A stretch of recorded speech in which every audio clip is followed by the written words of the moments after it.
Welcome to Now and Forever, a series of 10-minute reflections on good news spirituality, brought to you by the Charles and Catherine Free Family Foundation, headquartered in Bethlehem, Pennsylvania, and brought to you from Our Lady of the Sacred Heart Parish here in Watertown, New York. With me again is Vicki Phillips. How are you? Hi, Father. Good. Okay, and Pat Henry. They're both members of the choir, and Pat also runs a confirmation class, which gives him a lot of experience with the young people.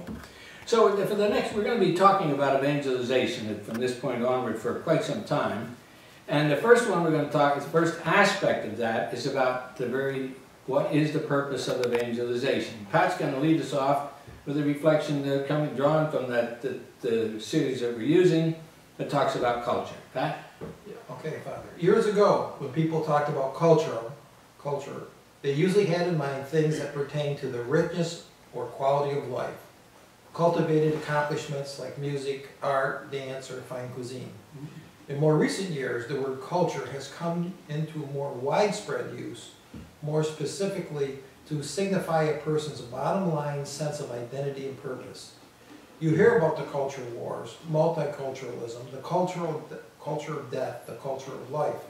The Second Vatican Council was aimed at restoring the Church's founding culture, mobilizing all of its members under the early Christian title of Servant of Humanities. Throughout Pope Paul VI apostolic exhortation on the evangelization in the modern world, culture is a dominant theme. In number 20 we read, "The split between gospel and culture is without a doubt the drama of our time, just as it was of other times. Therefore, every effort must be made to ensure a full evangelization of culture, or more correctly, of cultures. They have to be regenerated by an encounter with the gospel. But this encounter will not take place if the gospel is not proclaimed." Very good. That says a whole lot. Would you leave that on the thing for a time being, because we're going to have to go through that piece. Cut that up a little. Yeah. See, the first thing is that when you see the difference between what they used to think about culture, cultivated accomplishments, fine music and fine art and all this stuff, But now, culture actually means, see what it says there, the bottom line sense of identity and purpose. In other words, our culture really defines who we are and why we are. It's supposed to, and that's how people live together in a reasoned manner, so that you protect the individual rights, and yet you look out for the common good, so that people don't, hurt each other or are prevented or limited in their pursuit of life, liberty, and the pursuit of happiness. So the other word I think I'd like to point out, well, several here, but restoring the Church's founding culture. What that meant was that when the Church was founded, the Church was missionary. The whole idea was here they had this pearl of great price, their faith, and they wanted to share that with others. It's like goodness, beauty, and truth. If you possess them, you want to share them. That's really it is. If you're a good thing, you want, hey, look, I got it. That's the way it is. But then the other thing here is that where they said the title is Servant of Humanity, that's very important. And that's a dominating thing. But this mobilizing of all its members. Vatican II is often called the Council of the Laity and the Holy Spirit.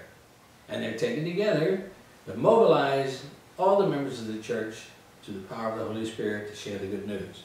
And finally, one other thing where he says here, we read from that number 20 there, it says... the split between the gospel and culture is without doubt the drama of our time. There you are. The concept of the drama of our times is what that essentially means in that use is the conflict between good and evil.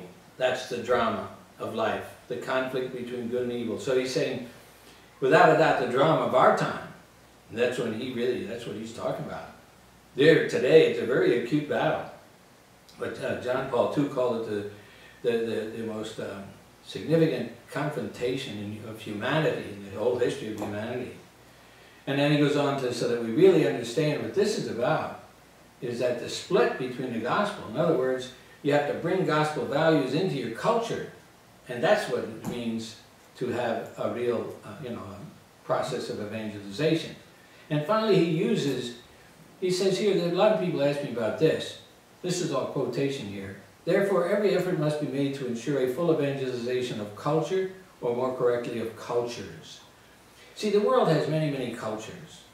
And when you go in as a missionary, you don't want to wipe out that local culture. And the church didn't do it at the beginning, right in the beginning. A lot of the Roman pagan cultures were left there that didn't have anything to do with faith or belief. And the same is true. A lot of missionaries get blamed for destroying the culture of the people, but that's actually far from the truth. It's what a lot of missionaries try to do is incorporate all the good things like the respect for family and for clan membership. We didn't wipe that out in Papua New Guinea. That was to our benefit, you know. It's just part of what we believe. But see, when he says organic evangelization of culture, or correctly of cultures, he's talking about all the cultures of the world. The Christianity culture can qualify that. But you can't have Christianity without some culture to put it into. You know, you can't just say, well, you just only want one culture in the world, Christian culture. No. You know, many cultures, all of them, that can be evangelized. Okay, we'll move forward to that second paragraph. Vicki, you can take us in that one. I'm going to go to that last little one, which is what we're going to talk about then. Okay, go ahead. Pope John Paul II, who took the names of his two predecessors, one of whom opened and the other who closed Vatican II, knew as well as anyone that the definitive purpose of the council was, quote, to equip the church of the 20th century to proclaim the gospel of the people of the 20th century, unquote.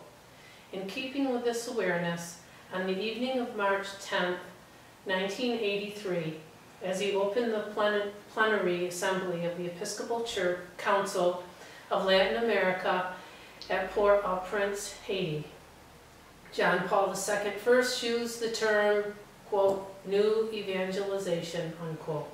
This was a watershed. From that point onward, in all of his preparations of the new millennium, he chose to use that term rather than renew, quote, renew, to identify the aims of Vatican II. Very good. Now, why is that important? That's a beautiful paragraph again. The top one is good too. But see, he says, what was the purpose, the definitive purpose, to equip the church of the 20th century to bring the gospel to the people of the 20th century? It wasn't to reorganize the church and be more palatable to the modern mind. No, it meant to really get down to what's the church supposed to do. The church is not an end in itself, it's a means to an end, and that is to proclaim the gospel. So, but the thing I think I would like to point out here, just briefly, is that he's talking about this new evangelization. Now you hear about that all the time. Oh, you know? Yep. Yeah, you know what this was? He first used in 1983. Here we are in 2014 and people are finally catching on. 25 years later. And then they say, instead of using the term renew, which you can renew what? That means renew, do whatever. One last paragraph, and I'll read this one because we're almost done. It is not enough to be countercultural. According to Pope Paul VI, we need charity lived in a fraternal way, not mere condemnation, but a witness that evokes admiration and conversion, as in the sharing of bread, a true proclamation of the good news. Now that's a lot of people talk about you got to be countercultural, but that doesn't help. You have to put into the culture what is missing. You can't just be against, I'm going to go be against abortion. Well, that doesn't get you very far. You got to be for loving the gift of life and be caring those in need. And then you change, you transform your culture, and you don't have abortion. But you can't just go fight abortion. Anyhow, good. Thanks for being with us. We'll be back very soon. Take care. God bless.